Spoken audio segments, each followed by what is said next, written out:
할렐루야. 오늘 봉독하신 말씀대로 잠언서 10장 1절에서 32절까지 아비의 기쁨, 어미의 근심이라는 제목으로 은혜 나누시겠습니다.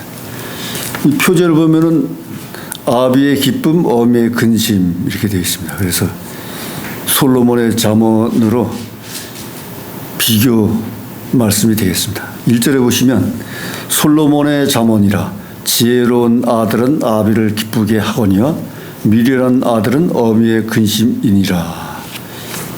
그렇게 되어 있습니다. 지혜로운 아들을 둔 아비는 기쁨을 가질 것이고 미련한 아들, 지혜 없는 아들은 어미를 근심 있게 한다는 거죠. 근데 이 말씀에 딱 맞는 말씀이 제가 초등학교 때 운동이라면 운동, 학술,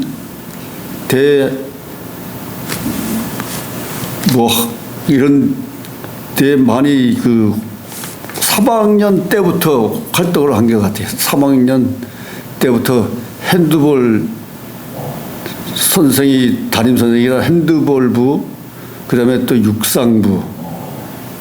그래서 육상으로 선수도 또 나가기도 했어요. 3학년인데 6학년 학생들하고 경기대회하는 대회에 나가게 됐어요. 그래서 근데 가르쳐 주더라고. 코너 돌 때 코너를 선을 밟고서 바싹 붙어서 코너를 돌아라 이렇게 지시 내린 적을 가르침을 받았는데, 그러므로 해서 초등학교 때는 배구, 축구, 스케이트 선수하라고 또 담임 선생님이 집에까지 와서 어머니하고 얘기하는데 어머니가 안에서 선수로는 안 뛰고 그냥 학교 선발대회 대회할 때는 나갔어요. 나가가지고 스케이트 선수도 뛰고, 마지막에는 또 야구부가 생겨가지고 야구 글러브까지 샀는데 어머니가 또 하지 말라 해서 야구 선수 안 했었는데 계속했으면 야구 선수로도 전망이 있었죠. 근데 하여튼 축구, 배구 선수로 이제 뛰었어요. 배구 선수를 뛰니까 축구부에서 스카우트 해가지고 축구 선수 하라 그래가지고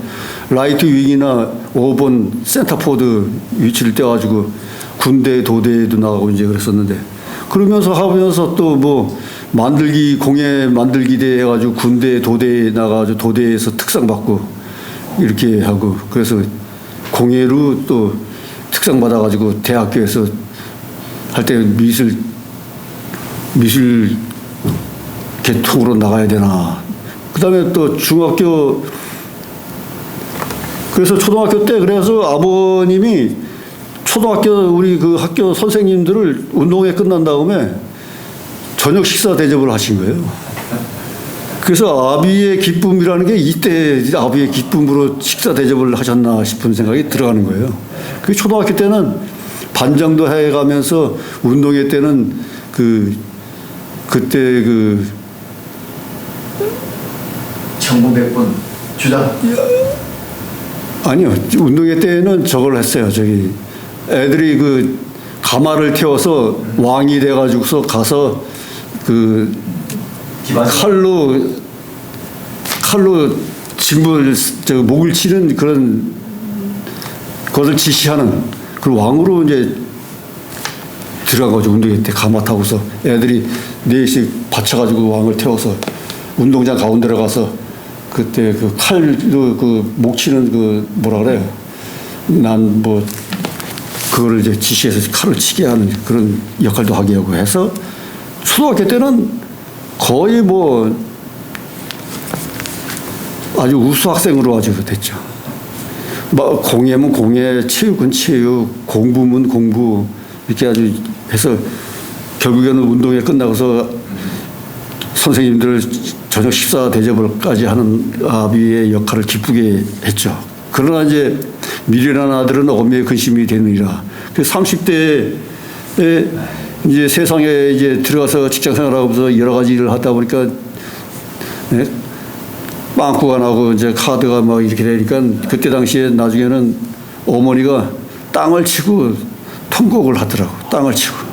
미련한 아들은 어미의 근심이 되느니라. 이 말씀이 아주 저한테는 딱 맞는 말씀 적용이 되는 거예요. 그래서 1절에 벌써 생각이 났습니다. 그러나 그 미련한 아들이 어미 근심이 된 그 아들이 50대에 가서 어머니한테서 고맙다는 말씀을 들은 거예요. 제가 집에다가 그때 당시에 이제 송금을 해드리고 그랬는데 고맙다는 말씀이 이제 50대에 들어서 이제 신학도 하고 다 해가지고서 이제 집에다 송금도 하고 그러니까 그때 어머니 처음 말씀이 이제 고맙다는 말씀이 전화상으로 이제 들은 적이 있습니다. 그래서 2절에 불의 재물은 무익하여도 의리는 죽음에서 건지니라. 불의한 재물은 불의로 획득한 재물들은 무익하다는 거죠. 그리고 또 자기 돈으로 노력해서 얻은 돈 아니면은 그냥 가볍게 또 나갑니다. 또 헛되게 쓰고 나갑니다. 그래서 의리는 죽음에서 건지니라. 의리는 지켜야 되겠죠. 정치인들도 그렇고 사회생활 하면서도 의리는 지켜야 됩니다. 의리를 배반하면 아주 완전히 아주 패망의 길 역적이 되죠. 근신한 예로 윤석열과 한동훈 같은 경우에는 검사 시절에 한동훈이 윤석열을 모시고 같이 직장생활하면서 결국에는 법무부 장관, 비상대책위원장 이렇게까지 키워줬는데 결국에는 그 속에는 말이죠. 인터넷에서 댓글 달고 하는 거는 전부 한동훈 개통 계열이 저질렀다 가지고 징계를 받지 않았습니까? 제명당했잖아요. 그러니까 의리를 배반하면 완전히 아주 뭐 둘이 패망되는 거죠. 윤석열 대통령은 감옥으로 가고 그 탄핵 찬성을 했기 때문에 그 한동훈 계열이 찬성했기 때문에 윤석열 대통령은 감옥으로 들어간 거예요. 그 같은 당에서 그 탄핵파 12명이가 16명이 안 했으면 감옥에 갈 일이 아니죠. 그 배반자들이 있기 때문에 의리를 저버린 사람들이기 때문에 피해를 보는 것입니다. 3절에 여호와께서 의인의 영혼은 줄이지 않게 하시나 악인의 소욕은 물리치시니라. 여호와께서는 의인의 영혼은 영화롭게 하는 거죠. 줄이지 않게 하시고 악인의 소욕은 악인이 심하게 탐욕하고 한 그런 욕은 물리치시니라 하는 것입니다. 손을 게으르게 놀리는 자는 가난하게 되고 손이 부르짖어하는 자는 부하게 되니라. 이것은 뭐 일상 사회생활에서도 많이 쓰이는 말씀입니다. 손을 게으르게 놀리는 자는 가난하게 되고 손이 부지런한 자는 부하게 된다.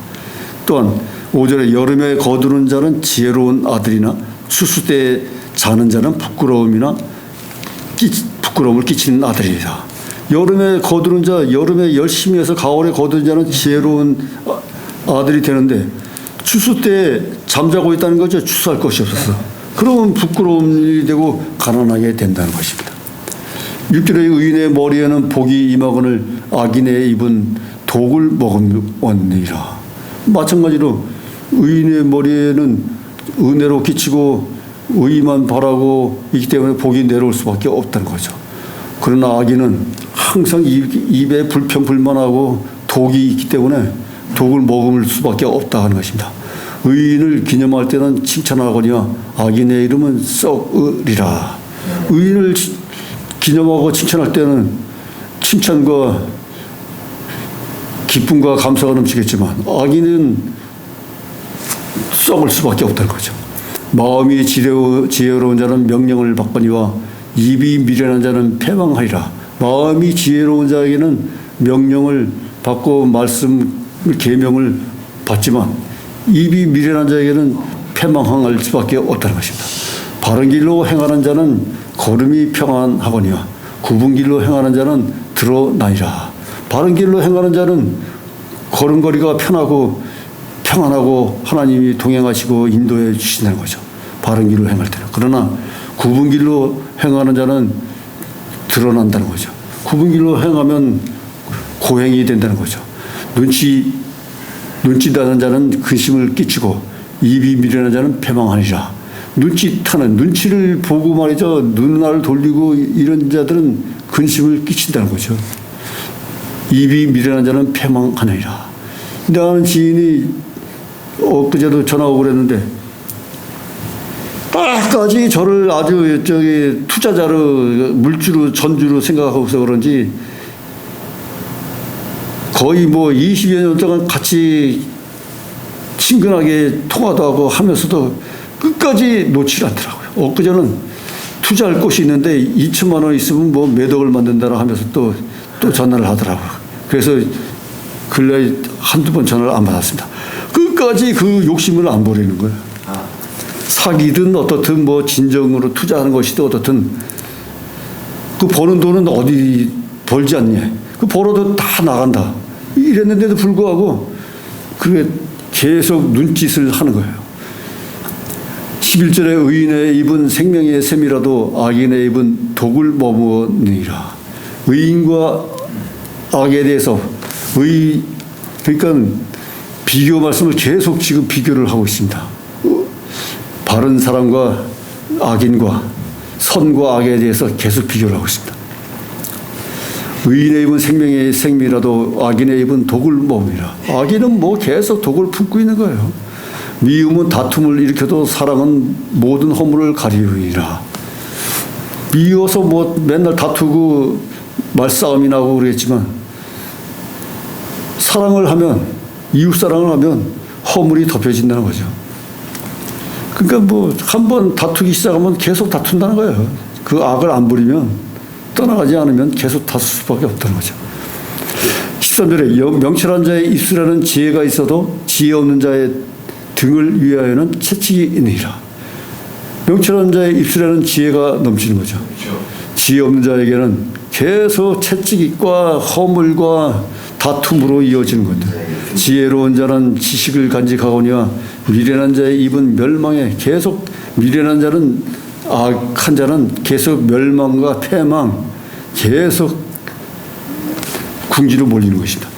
15절에 부자의 재물은 그의 견고한 성이요 가난한 자의 궁핍은 그의 패망이니라. 부자는 재물을 견고한 성으로서 계속 쌓을 수 있지만 가난한 자의 궁핍은 계속 가난 속으로 빠져들어가는 것입니다. 의인의 수고는 생명에 이르고 악인의 소득은 죄에 이르니라. 의인으로서 의롭게 하는 자는 생명에 이르고 생명을 얻고 또 장수도 하고 그렇지만 악인의 소득은 죄로 말미암아 사망에 이르는 거죠. 훈계를 지키는 자는 생명길로 행하여도 징계를 버리는 자는 그릇가니라. 계속 비교 말씀이 있겠습니다. 미워함을 감추는 자는 거짓의 입술을 가진 자요 참소하는 자는 미련한 자니라. 미워함을 감추는 자, 사랑을 하는 자는 거짓 입술을 가진 자, 미워함을 하면서도 감춘다는 거죠. 그러면 거짓 입술을 갖게 되고 참소하는 자, 중상모략을 꾸미는 자는 미련한 자다 하는 것입니다. 말이 많으면 허물을 면키 어려우나 그 입술을 제어하는 자는 지혜가 있느니라. 말이 많으면 허물까지 다 드러나고 자기 자신 다 드러난다는 거죠. 그러나 입술을 지혜롭게 하는 자는 입술을 제어하는 자가 지혜롭게 된다는 거죠. 의인의 혀는 천과 같거니와 악인의 마음은 가치가 적으니라. 의인의 혀는 천은 순수한 은 같다는 거죠.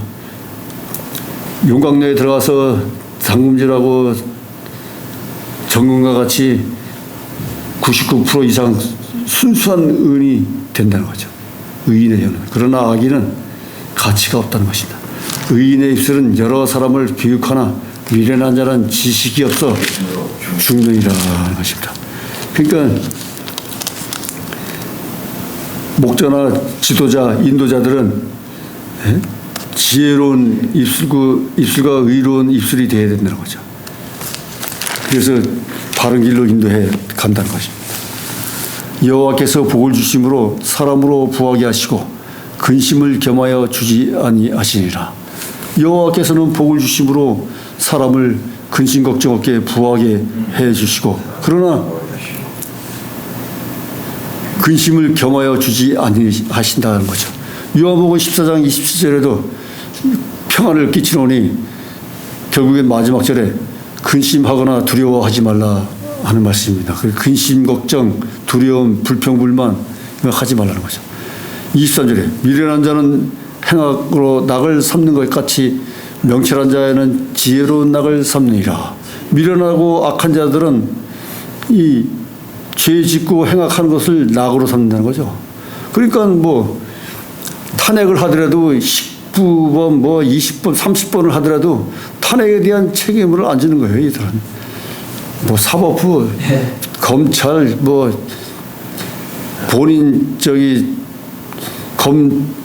검사를 했던 자들은 다 좌천시켜서 지방으로 내려보내고, 또한 자기를 변호했던 사람들은 청와대로 다 근처로 다 불러들이고 이런 역할을 한다는 거죠. 미련한 자는. 그러나 명철한 자는 지혜로운 것을 낙으로 삼는다 했습니다. 악인에게는 그의 두려워하는 것이 임하거니와 의인은 그 원하는 것이 이루어지니라. 그래서 아까 요한복음 14장 27절의 말씀처럼 근심과 두려움이 없어진다는 거죠. 평안을 받으면 의인으로서.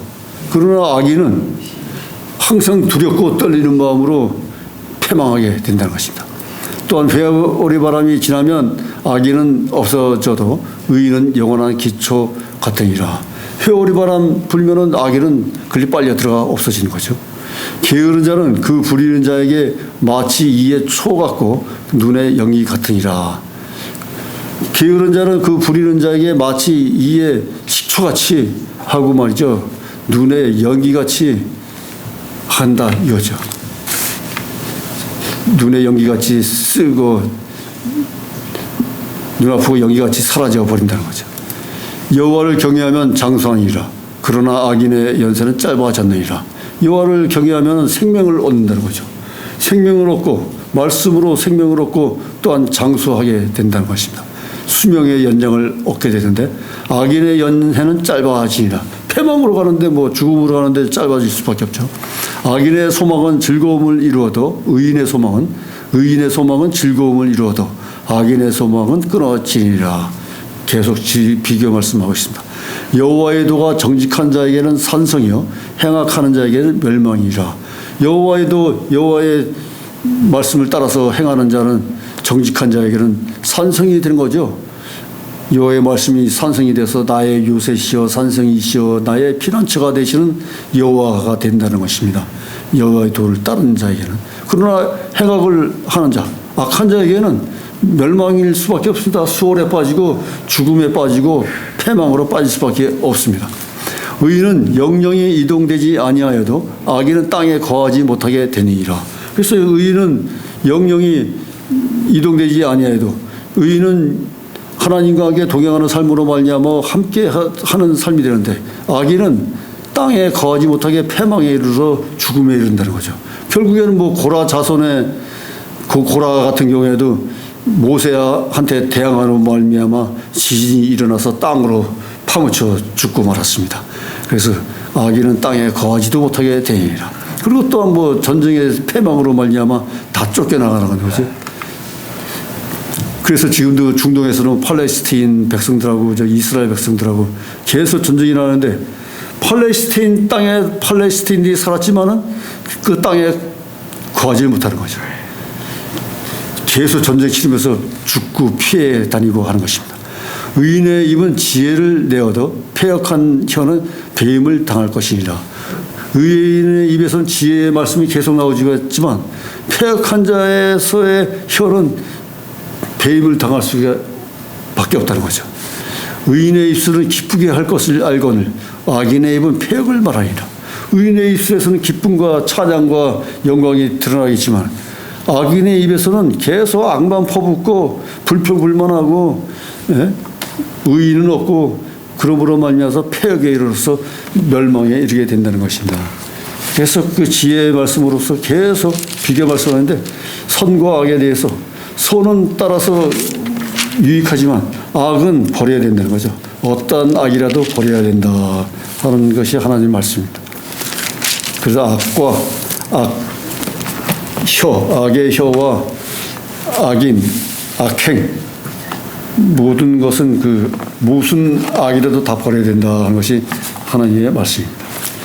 기도하시겠습니다. 하나님 아버지 감사합니다. 저희들에게 지혜를 주심으로 말미암아서 악과 선에 대해서 비교 말씀을 통해서 지혜와 지식과 명철과 총명을 얻은 줄 믿습니다. 무슨 낙이라도 어떤 낙이라도 버리게 하여 주시고 오로지 선을 쫓아서 선행하여 믿음의 의를 이룰 수 있도록 주여 인도하여 주시옵소서. 남에게 선을 베풀고 의를 베풀고 의리를 지킬 수 있는 믿음을 주시옵소서. 도리어 악을 행하고 악행을 퍼붓고 의리를 저버리는 일은 하지 않도록 주여 인도하여 주시옵소서. 모든 말씀 감사하며 지금도 살아역사시는 우리 주 예수 그리스도 이름 받들어 감사하며 간절히 기도드렸사옵나이다. 아멘.